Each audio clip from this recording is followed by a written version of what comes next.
경상북도 영천시 외곽 작은 마을 끝자락에 자리한 낡은 교회 건물 옆으로 아침 햇살이 스며들고 있었습니다. 새벽 5시가 되자 익숙한 종소리가 울려 퍼졌죠. 마을 사람들은 그 소리를 들으며 하루를 시작했어요. 종을 치는 사람은 언제나 같은 사람, 바로 이른한 살의 한미숙이었습니다. 미숙은 3년 전 남편을 떠나보낸 뒤로도 매일같이 이 종을 쳤어요. 남편 이동철 목사가 45년 동안 지켜온 일이었거든요. 그는 세상을 떠나기 전날까지도 새벽 종을 치러 나갔던 사람이었습니다. 사람은 가진 것보다 나눈 걸로 기억된다는 게 그의 입버릇이었죠. 종을 치고 난 미숙은 교회 뒤편 텃밭으로 향했습니다. 상추며 토마토, 가지가 싱싱하게 자라고 있었어요. 이 채소들은 오후가 되면 마을회관 무료 급식소로 보내질 예정이었죠. 미숙은 허리를 굽혀 물을 주며 혼잣말을 했어요. 이만하면 오늘 어르신 30분은 드실 수 있겠네. 그때 담 너머로 친구 조금순의 목소리가 들려왔습니다. 금순은 미숙과 같은 이른한 살 평생을 이 마을에서 함께 살아온 중마고우였죠. 미숙아, 벌써 나왔어? 어제 밤늦게까지 봉사하더니 몸은 괜찮아? 괜찮지 뭐. 움직여야 살아있는 기분이 들잖아. 금수는 담 위로 얼굴을 내밀며 걱정스러운 표정을 지었습니다. 그래도 이제 좀 쉬어야지. 동철이 형님 돌아가시고 3년이나 됐는데 아직도 하루도 빠짐없이 이러고 있으면 몸이 어떻게 되겠어. 움직이는 게 약이야. 가만히 있으면 자꾸 생각나더라고. 미숙의 눈가가 살짝 붉어졌지만 금세 환한 미소로 감췄습니다. 금수는 그런 친구가 안쓰러우면서도 대견했어요. 그나저나 이번 설에는 진수네가 내려온다며? 응, 며느리한테서 연락 왔어. 뭔가 준비한 게 있다고 하더라고. 준비라니? 무슨? 잘 모르겠어. 효도 여행을 보내준다나 뭐라나. 그 말에 금순의 표이 미묘하게 변했습니다. 입술을 삐죽 내밀며 말했죠. 효도 여행? 요즘 세상에 효도란 말만큼 무서운 게 없는데. 야, 너 왜 그래? 우리 며느리가 얼마나 착한데. 착하긴. 3년 동안 설날에 한 번, 추석에 한 번 얼굴 비추는 게 효자야? 금순의 말에 미숙은 대꾸하지 못했습니다. 사실이었으니까요. 아들 이진수는 서울에서 중견기업 과장으로 일하고 있었어요. 하지만 2년 전부터 회사 사정이 안 좋아지면서 집에 연락하는 횟수도 줄어들었죠.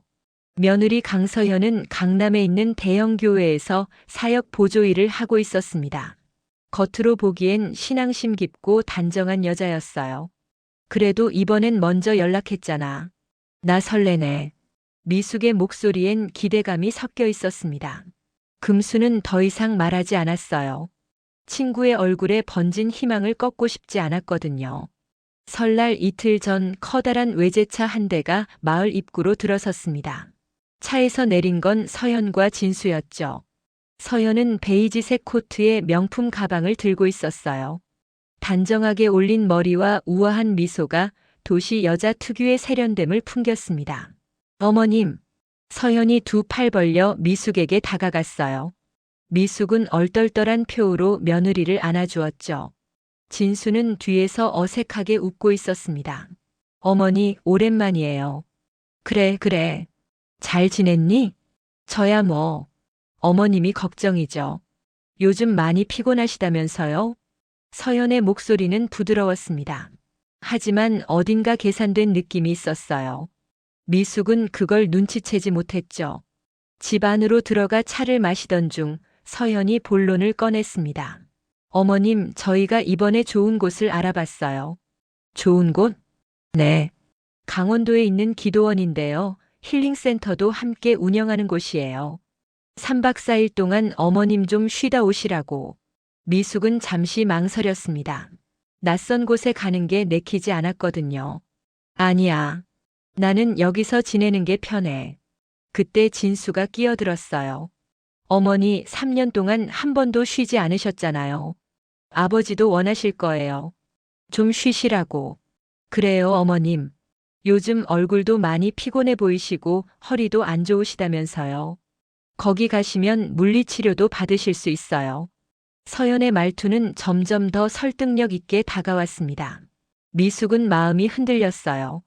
사실 요즘 허리가 많이 아팠거든요. 게다가 밤마다 잠도 잘 못 자고 있었죠. 그래도 어머님 효도할 때 효도 받으세요. 저희도 어머님 위해서 준비한 건데. 효도. 그 단어에 미숙의 마음이 녹아내렸습니다. 자식이 효도한다는데 거절하기가 어려웠어요. 알았어. 그럼 다녀올게. 서현과 진수는 서로 눈빛을 주고받았습니다. 그 눈빛엔 뭔가 다른 의미가 담겨 있었어요. 그날 저녁 금순이 찾아왔습니다. 미숙이 힐링센터에 간다는 소식을 듣고 달려온 거였죠. 야, 미숙아. 정말 가려고? 응. 애들이 효도한다는데 뭐. 아니, 갑자기 왜 효도야? 3년 동안 코빼기도 안 비치던 애들이. 금순아, 너 좀 심하다. 우리 애들 그렇게 나쁜 애들 아니야. 금수는 한숨을 내쉬었습니다.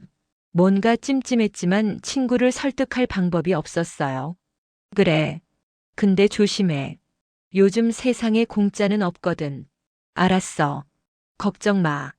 이틀 뒤 미숙은 서현과 진수의 차를 타고 강원도로 향했습니다. 차 안에서 서현은 계속 친절하게 말을 걸었어요. 어머님 편하게 쉬다 오세요. 저희가 다 알아서 할게요. 고맙구나.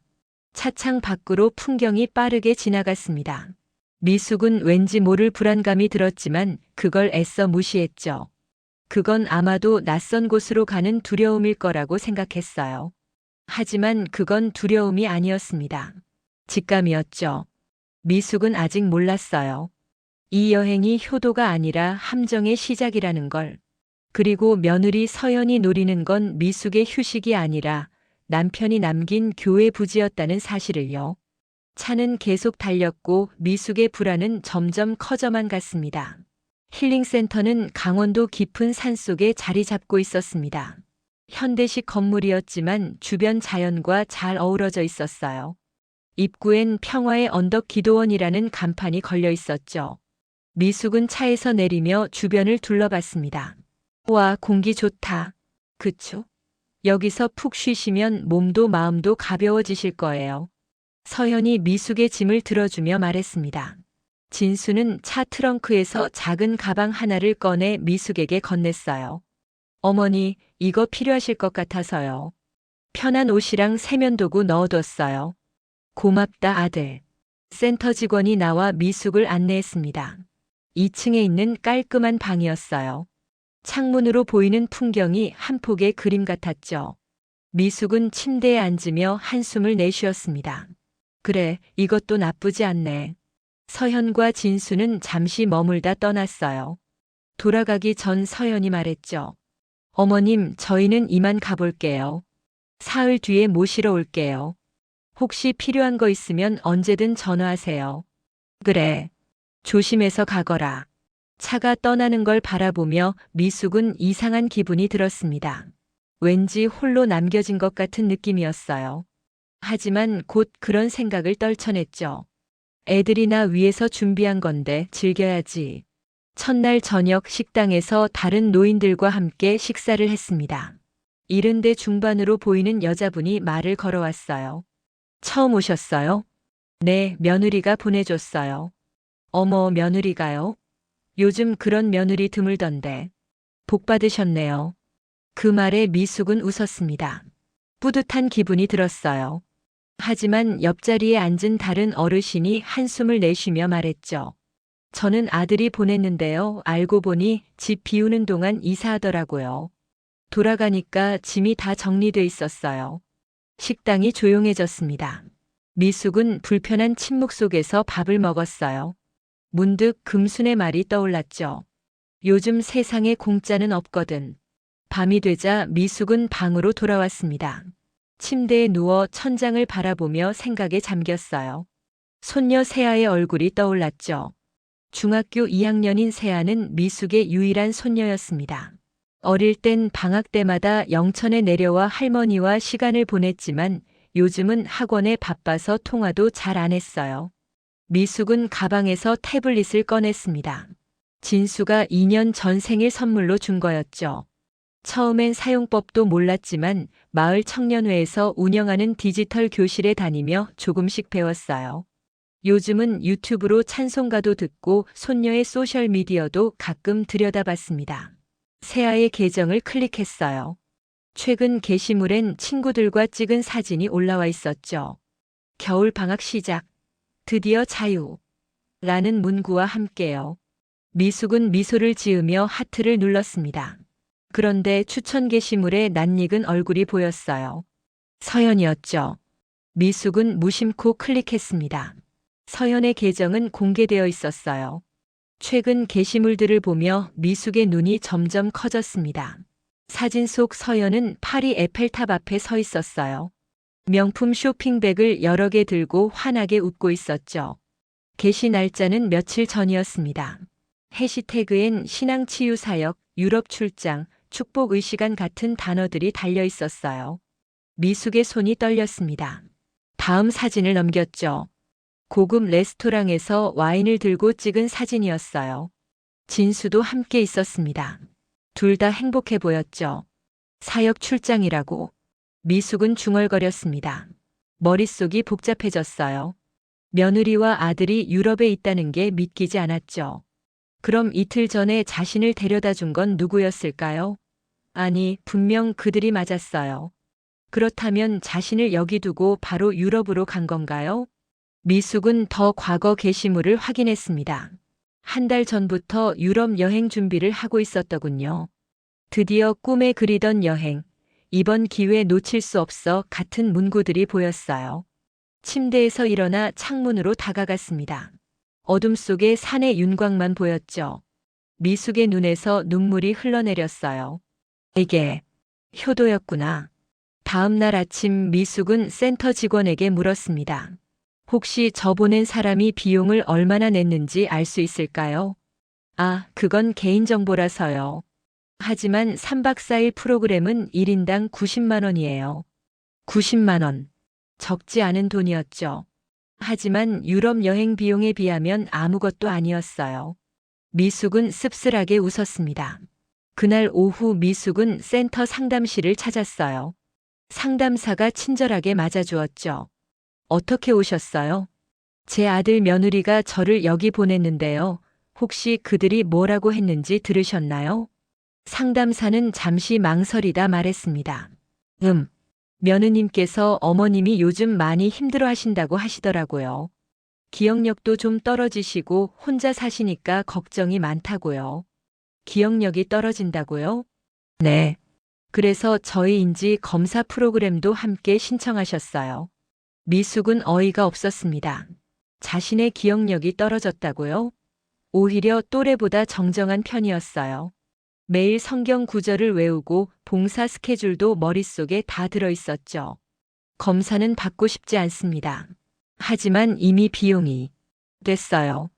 저 이틀 뒤에 집에 갈게요. 미숙은 방으로 돌아와 진수에게 전화를 걸었습니다. 하지만 연결되지 않았어요. 문자를 보냈죠. 진수야, 엄마다. 전화 좀 해라. 하지만 답장은 오지 않았습니다. 그날 밤 미숙은 잠을 이룰 수 없었어요. 계속해서 서연의 소셜미디어 사진들이 떠올랐죠. 와인잔을 든 모습, 명품 가게 앞에서 환하게 웃는 모습, 그리고 해시태그 신앙치유사역. 신앙을 이용해서 미숙은 이불을 뒤집어 쓰고 울었습니다. 배신감이 밀려왔어요. 자신이 너무 순진했다는 생각이 들었죠. 3박 4일이 지나고 약속대로 진수와 서연이 미숙을 데리러 왔습니다. 하지만 미숙은 그들을 차갑게 대했어요. 잘 쉬었어, 어머니? 응. 차 안은 어색한 침묵으로 가득했습니다. 서연이 애써 밝게 말했죠. 어머님, 거기 좋았죠? 다음에 또 보내드릴게요. 미숙은 대답하지 않았습니다. 차창 밖만 바라봤어요. 진수가 백미러로 어머니를 힐끗 봤지만 아무 말도 하지 않았죠. 집에 도착하자마자 금순이 달려왔습니다. 야, 미숙아. 어떻게 된 거야? 무슨 일인데? 며느리네가 며칠 동안 여기 왔다 갔다 했어. 뭘 알아보더라고. 교회 땅 쪽으로. 미숙의 얼굴이 굳었습니다. 교회 땅. 남편 동철이 45년 동안 조금씩 모아서 산 땅이었죠. 교회 뒤편 2,500평 규모였어요. 시가로 따지면 6억 원은 좋게 되는 땅이었습니다. 뭐라고? 응. 부동산에도 갔다 오고 등기소에도 들렀다더라. 마을 사람들이 다 봤어. 미숙은 곧장 서현과 진수를 찾아갔습니다. 그들은 거실에서 태블릿을 보며 뭔가 이야기하고 있었어요. 너희들 교회 땅에 대해서 알아봤다며? 서현이 당황한 표정을 지었지만 곧 미소를 지었습니다. 아, 그게요. 어머님, 저희가 좋은 생각이 있어서요. 무슨 생각? 진수가 끼어들었어요. 어머니, 그 땅을 활용하면 좋을 것 같아서요. 그냥 놀리기엔 너무 아깝잖아요. 활용? 서연이 태블릿을 미숙에게 보여줬습니다. 화면엔 신앙치유센터 건립계획안이라는 문서가 떠 있었어요. 어머님, 요즘 이런 시설이 인기거든요. 신앙과 힐링을 결합한 센터요. 저희가 운영하면 수익도 나고 마을 발전에도 도움이 될 거예요. 수익? 네. 물론 어머님 목도 드리고요. 그런데 명의를 제 이름으로 잠깐만 옮기면 어떨까요? 행정처리상 그게 편하거든요. 사업자 등록이랑 대출도 받아야 하고요. 미숙은 믿을 수가 없었습니다. 명의를 넘기라고요? 그것도 며느리한테요? 그 땅은 내 아버지의 땅이야. 45년 동안 11조 모아서 산 거라고. 내 명품 가방 사는데 쓰라고 있는 게 아니야. 서현의 얼굴이 굳어졌습니다. 진수가 황급히 나섰죠. 어머니, 무슨 말씀을 그렇게 하세요? 우리가 뭘 잘못했다고. 유럽 여행 다녀왔지? 파리에서 와인 마시면서 사역 출장이라고 해시태그 달아놓고. 서현과 진수는 서로를 바라봤습니다. 들킨 거죠. 그건 어머님 오해예요. 그건 정말 사역 때문에. 됐어. 나가. 당장 이 집에서 나가. 미숙의 목소리는 떨리고 있었지만 단호했습니다. 서현과 진수는 더 이상 말하지 못하고 짐을 쌌어요. 떠나기 전 진수가 말했죠. 어머니 후회하실 거예요. 우리가 도와주려는 건데. 도움은 필요 없어. 그냥 가. 차가 떠나는 걸 보며 미숙은 주저앉았습니다. 금순이 옆에서 어깨를 안아줬어요. 미숙아, 괜찮아? 금순아, 나. 뭘 잘못한 거야? 잘못한 거 없어. 내가 너무 착해서 문제지. 그날 밤 미숙은 남편의 서재로 갔습니다. 동철이 남긴 설교 노트가 그대로 있었어요. 먼지를 털어내고 펼쳤죠. 마지막 페이지에 이런 문구가 적혀 있었습니다. 신앙이란 이름을 팔아 누군가를 속이는 게 아니다. 진정한 믿음은 나눔으로 증명되는 것이다. 미숙은 그 문장을 여러 번 읽었습니다. 남편이 자신에게 남긴 메시지 같았어요. 눈물이 떨어져 종이를 적셨지만 미숙의 눈빛은 달라져 있었죠. 그래. 이제는 내가 속지 않을 거야. 미숙은 노트를 가슴에 안고 결심했습니다.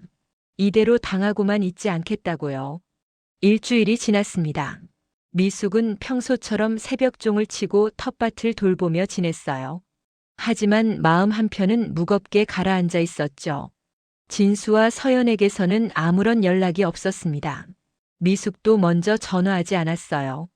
그런데 이상한 일이 벌어지기 시작했습니다. 마을 사람들의 시선이 달라진 거예요. 길에서 만나면 힐끗힐끗 쳐다보다가 고개를 돌렸죠. 무료 급식소에서 봉사할 때도 몇몇 어르신들이 수군거리는 게 들렸습니다. 권사님, 요즘 많이 안 좋으시다던데. 쉿, 조용히 해. 본인 앞에서 그런 말하는 거 아니야. 미숙은 그 소리를 듣고 가슴이 철렁했어요. 무슨 소문이 도는 건지 알 수가 없었죠. 금순에게 물어봤습니다. 금순아, 마을에 무슨 소문 도는 거 있어? 금순은 망설이다가 입을 열었습니다. 미숙아, 너 치매래. 뭐? 며느리가 교회 장로님들한테 전화했대. 내가 요즘 기억력이 많이 떨어지고 같은 말을 반복하고 밤에 헤매기도 한다고. 미숙은 어이가 없었습니다. 자신은 그런 적이 한 번도 없었어요. 오히려 40대 사람들보다 정정했죠. 말도 안 돼. 내가 언제 그랬다고. 나도 알아. 근데 며느리가 진지하게 얘기했나 봐. 병원 진료 기록도 있다고 하더라. 진료 기록? 나 병원 간 지가 1년도 넘었는데. 금순도 고개를 저었습니다. 뭔가 이상한 일이 벌어지고 있었어요. 다음 날 교회 김석준 장로가 찾아왔습니다. 68살의 김 장로는 동철 목사 시절부터 교회를 함께 지켜온 사람이었죠. 하지만 그날 그의 표정은 심각했어요. 권사님, 잠깐 이야기 좀 할까요? 그러세요, 장로님. 둘은 거실에 앉았습니다. 김 장로는 한참을 망설이다 입을 열었어요. 권사님, 며느님한테서 연락을 받았습니다. 무슨 연락이요? 권사님 건강이 많이 안 좋으시다고요. 특히 정신적으로 치매 초기 증상이 있다고 하시더라고요. 미숙은 웃음이 나왔습니다. 황당해서요. 장로님, 제가 치매처럼 보이나요? 아니요, 그건 아닌데. 며느님이 병원 진단서도 보내주셨거든요. 강원도 힐링센터에서 검사 받으신 기록이라고. 제가 검사를 거부했는데 무슨 기록이 있겠어요? 김 장로는 난처한 표를 지었습니다. 그는 서류 봉투에서 종이 한 장을 꺼냈어요. 인지기능 평가서라는 제목이 적혀 있었죠. 미숙의 이름과 주민등록번호가 또렷하게 인쇄되어 있었습니다. 이게 뭔가요? 평가 결과에 따르면 경도 인지장애 소견이라고 나와 있습니다. 미숙은 손이 떨렸습니다. 자신이 받지도 않은 검사의 결과가 어떻게 나올 수 있죠? 서현이 위조한 게 분명했어요. 장로님, 이건 거짓말이에요. 저는 그런 검사 받은 적 없어요. 하지만 여기 도장도 찍혀 있고, 센터 이름이 뭐예요? 평화의 언덕 기도원이라고 나와 있네요. 미숙은 당장 전화를 걸었습니다. 센터 직원이 받았어요. 저 한미숙인데요. 거기서 며칠 전에 묵었던 사람이에요. 제 검사 기록이 있나요? 잠시만요. 확인해 보겠습니다. 잠시 후 직원이 대답했죠.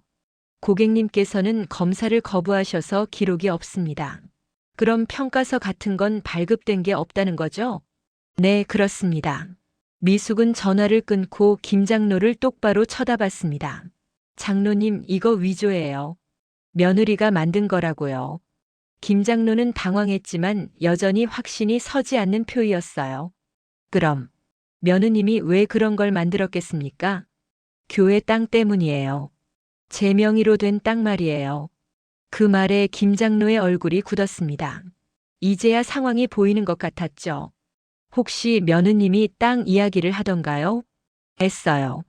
신앙치유센터를 만들자고 명의를 자기한테 옮기자고 했죠. 김 장로는 한숨을 내쉬었습니다. 권사님, 이거 심각한 문제입니다. 제가 다른 장로님들하고 상의해 보겠습니다. 고맙습니다, 장로님. 하지만 상황은 더 나빠졌습니다. 며칠 뒤 교회에서 미숙의 봉사를 중단해달라는 요청이 왔어요. 이유는 건강상의 문제였죠. 몇몇 장로들이 서연의 말을 믿고 있었던 겁니다. 미숙은 교회 문 앞에서 발걸음을 멈췄어요. 45년 동안 다닌 교회였죠. 남편과 함께 섬겼던 곳이었습니다. 그런데 이제는 들어갈 수조차 없었어요. 집으로 돌아온 미숙은 침대에 누워 천장만 바라봤습니다. 억울했어요. 아무것도 잘못한 게 없는데 마을에서 소문만 무성했죠. 치매 환자 취급을 받고 교회에서도 쫓겨났습니다. 그날 밤 손녀 세아에게서 전화가 왔어요. 할머니? 그래, 세아야. 할머니. 엄마가 그러는데 할머니 요즘 많이 아프시대요. 병원 가보셔야 한대요. 세아의 목소리는 걱정으로 가득했습니다. 미숙은 가슴이 미어졌어요. 손녀마저 자신을 의심하고 있었던 거죠. 세아야, 할머니는 괜찮아. 아무 데도 안 아파.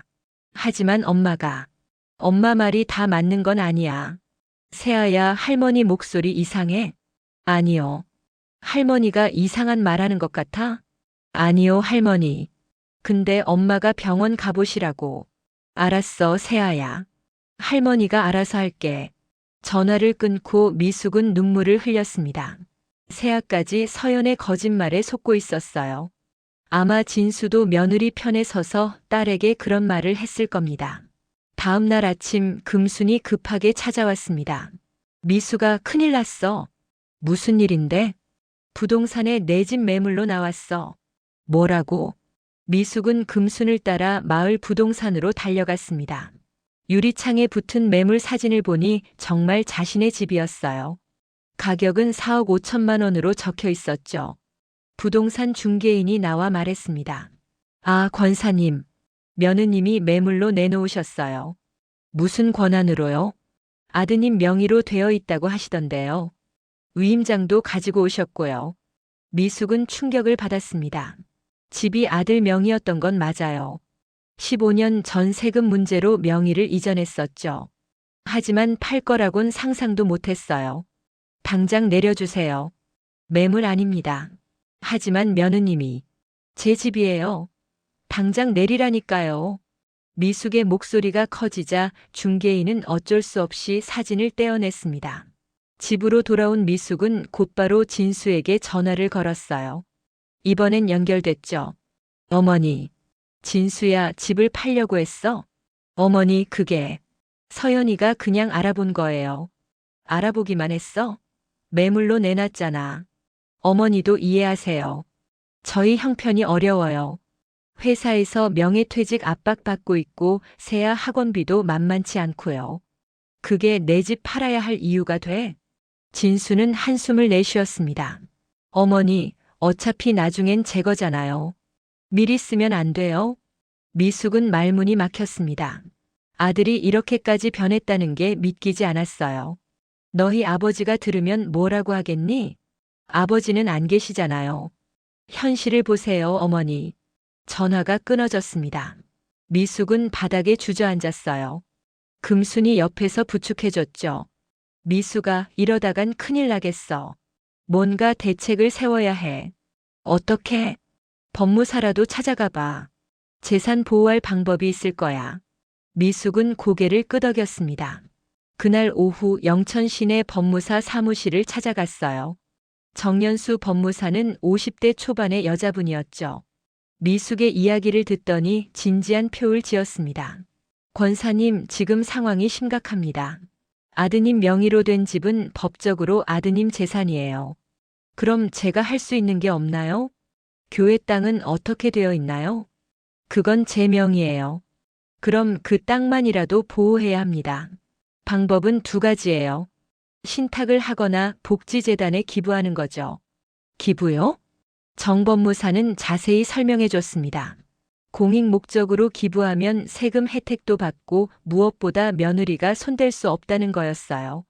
재단 이사로 활동하면서 땅의 용도도 직접 결정할 수 있었죠.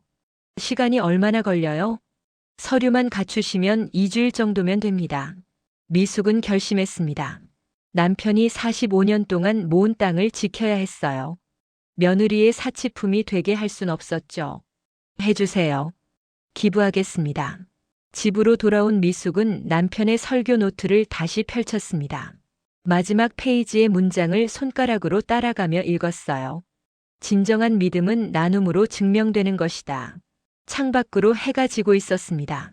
긴 그림자가 방 안으로 들어왔죠. 미숙은 노트를 가슴에 안고 중얼거렸어요. 여보, 당신 말이 맞았어. 이제 내가 증명할게. 그날 밤 미숙은 오랜만에 깊이 잠들었습니다. 마음이 편했어요. 결정을 내렸으니까요. 내일부터는 싸워야 했죠. 진실을 위해, 남편의 뜻을 위해, 그리고 자신의 존엄을 위해서요.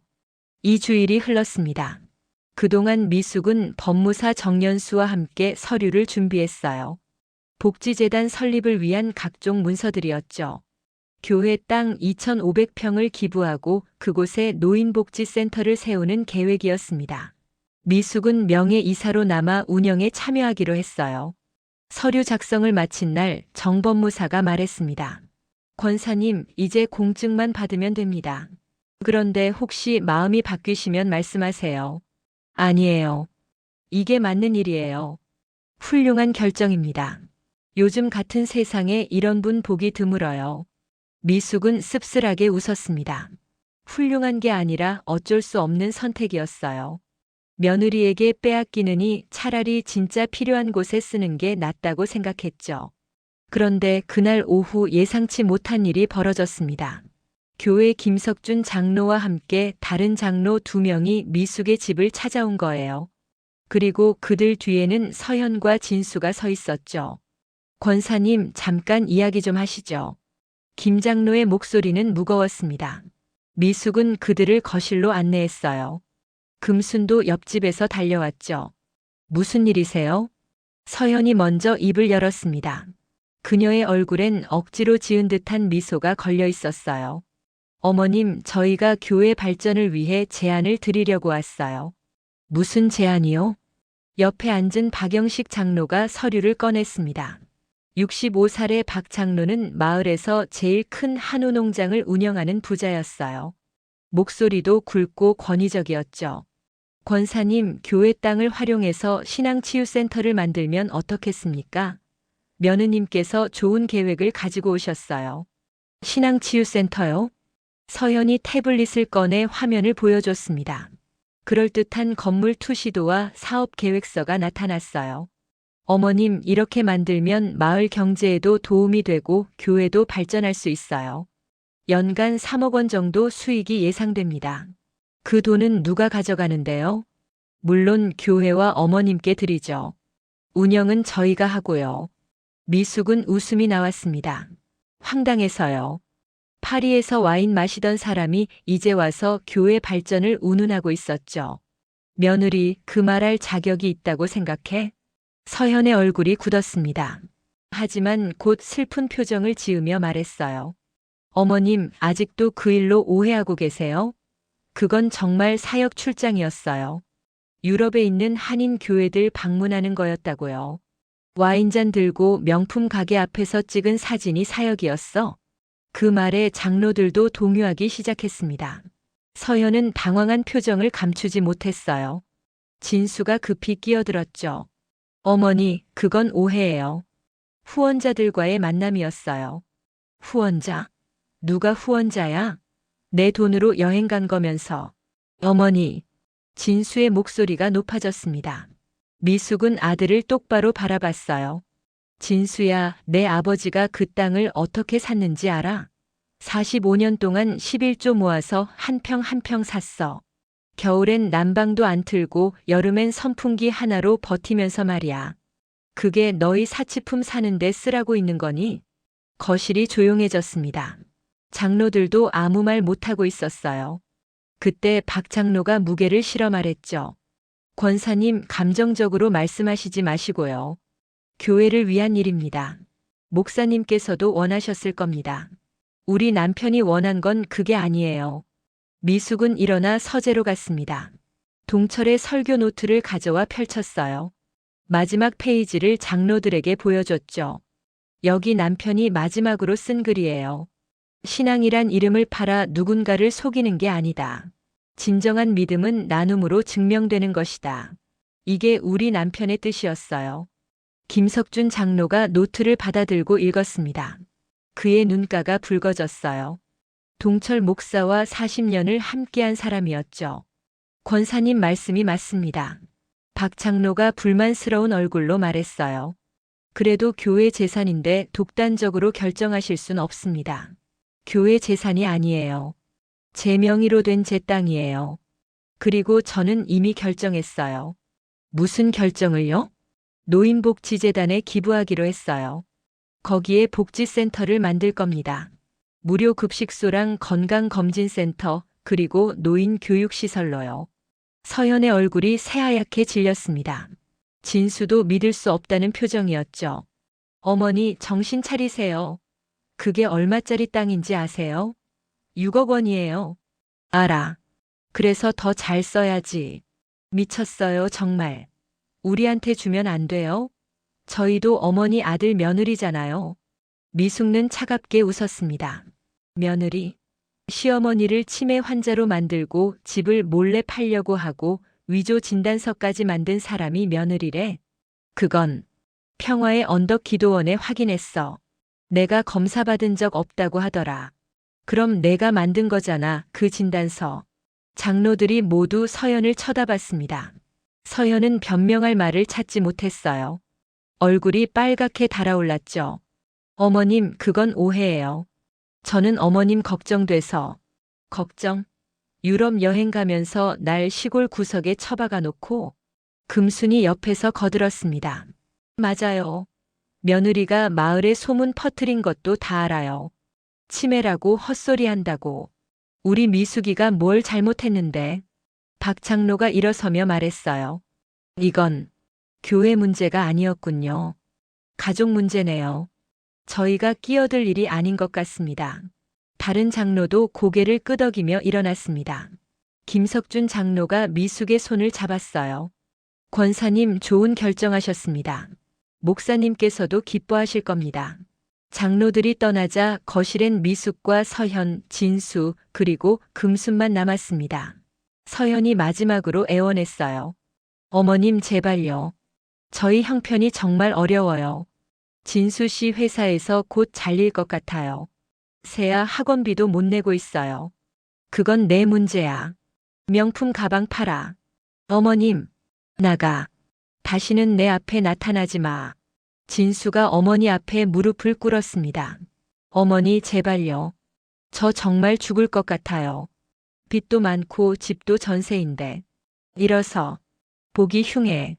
미숙의 목소리는 떨리지 않았습니다. 진수는 천천히 일어섰어요. 그의 눈엔 분노가 가득했죠. 후회하실 거예요, 어머니. 나중에 아무도 돌봐줄 사람 없을 거예요. 괜찮아. 혼자 살았으니까. 서현과 진수는 집을 나갔습니다.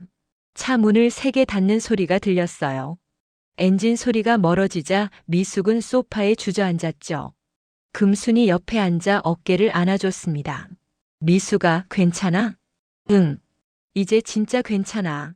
한 달이 지났습니다. 기부 협약식이 열렸어요. 영천시청 회의실에는 시장과 공무원들, 그리고 복지재단 관계자들이 모였죠. 지역 신문사 기자도 와 있었습니다. 미숙은 협약서에 사인을 했어요. 2,500평의 땅이 공식적으로 노인복지재단 소유가 됐죠. 시장이 악수를 청했습니다. 권사님 정말 존경스럽습니다. 요즘 같은 세상에 이런 결정 내리기 쉽지 않으셨을 텐데요. 제 남편의 뜻이었어요. 기자가 인터뷰를 요청했습니다. 미숙은 카메라 앞에 섰어요. 권사님 6억 원 상당의 땅을 기부하신 이유가 뭔가요? 미숙은 잠시 생각하다 대답했습니다. 효도 대신 거짓을 선택한 사람들에게 진짜 신앙이 뭔지 보여주고 싶었어요. 재산은 가족에게 물려줄 수도 있지만 믿음은 나눔으로 증명되는 거니까요. 가족 반대는 없었나요? 있었죠. 하지만 제 결정이에요. 남편과 제가 45년 동안 모은 거니까요. 인터뷰 영상은 그날 저녁 지역 뉴스에 나갔습니다. 그리고 다음 날 전국 뉴스에도 소개됐어요. 71살 시어머니 전 재산 기부 화제라는 제목이었죠. 며칠 뒤 세아에게서 전화가 왔습니다. 할머니. 그래, 세아야. 할머니 죄송해요. 제가 몰랐어요. 엄마가 그런 거짓말을 한 줄. 세아의 목소리는 울먹이고 있었어요. 뉴스를 보고 진실을 알게 된 거였죠. 괜찮아, 세아야. 내 잘못이 아니야. 할머니, 제가 할머니한테 가도 돼요? 엄마랑 아빠랑 싸웠어요. 할머니한테 그런 짓을 하다니. 그래, 언제든 와. 네, 할머니. 사랑해요. 전화를 끊고 미숙은 미소를 지었습니다. 손녀만큼은 자신을 이해해 주었어요. 그것만으로도 충분했죠. 석 달이 흘렀습니다. 복지센터 기공식이 열렸어요. 많은 마을 사람들이 모였죠. 금순이 옆에서 말했습니다. 미숙아 잘했어. 정말 잘했어. 고마워, 금순아. 내가 옆에 있어줘서. 공사는 순조롭게 진행됐습니다. 6개월 뒤 완공 예정이었어요. 무료 급식소와 건강검진센터 그리고 노인대학이 들어설 예정이었죠. 미숙은 명예이사로서 노인 글쓰기 교실을 맡기로 했습니다. 진수와 서연에게서는 연락이 없었어요. 소문으로는 서울 집을 빼고 경기도 외곽으로 이사 갔다더군요. 진수는 결국 회사에서 나왔고 서연은 교회 일도 그만뒀다고 했죠. 미숙은 그들을 위해 기도했습니다. 미워하진 않았어요. 그저 불쌍했죠. 어느 봄날 복지센터 앞 벚꽃이 흐드러지게 피었습니다. 미숙은 벤치에 앉아 그 풍경을 바라봤어요. 옆에는 동철의 사진이 놓여 있었죠. 여보, 당신 말이 맞았어. 사람은 가진 것보다 나눈 걸로 기억된다고 했잖아. 이제야 그 뜻을 알겠어. 바람이 불어와 벚꽃잎이 흩날렸습니다. 미숙의 흰 머리카락을 스치고 지나갔어요. 그녀는 눈을 감고 봄 햇살을 느꼈죠. 사람의 믿음이란 말로 하는 게 아니라 나눔으로 증명하는 거였어요. 저 멀리서 아이들 웃음소리가 들려왔습니다. 복지센터 운동장에서 노인들과 손주들이 함께 놀고 있었어요. 미숙은 그 모습을 보며 미소 지었죠. 금순이 떡 한 봉지를 들고 나타났습니다. 야, 미숙아. 오늘 센터 개관 1주년이잖아. 떡 해왔어. 고마워, 금순아. 그나저나 진순의 소식 들었어? 세아가 할머니 보러 온대. 응, 알아. 다음 주에 온대. 잘 됐다. 손녀라도 있으니까. 두 친구는 벤치에 나란히 앉았습니다. 벚꽃잎이 계속 흩날렸어요. 미숙은 떡 한 조각을 입에 넣으며 말했죠. 금순아. 응. 나 후회 안 해. 당연하지. 후회할 일이 뭐가 있어. 넌 멋진 일을 했어. 미숙은 고개를 끄덕였습니다. 사실이었어요. 6억 원짜리 땅을 잃었지만 더 큰 걸 얻었죠. 존엄과 자부심 그리고 진짜 나눔의 의미를 깨달았습니다. 그날 저녁 미숙은 새벽종을 치러 교회로 향했어요. 3년 동안 쫓겨났던 교회였지만 진실이 밝혀진 후 다시 돌아올 수 있었죠. 종소리가 마을에 울려 퍼졌습니다. 댕댕댕. 그 소리를 들으며 마을 사람들은 하루를 시작했어요. 그리고 모두 알고 있었죠. 저 종을 치는 사람이 누구인지, 그가 어떤 선택을 했는지를요.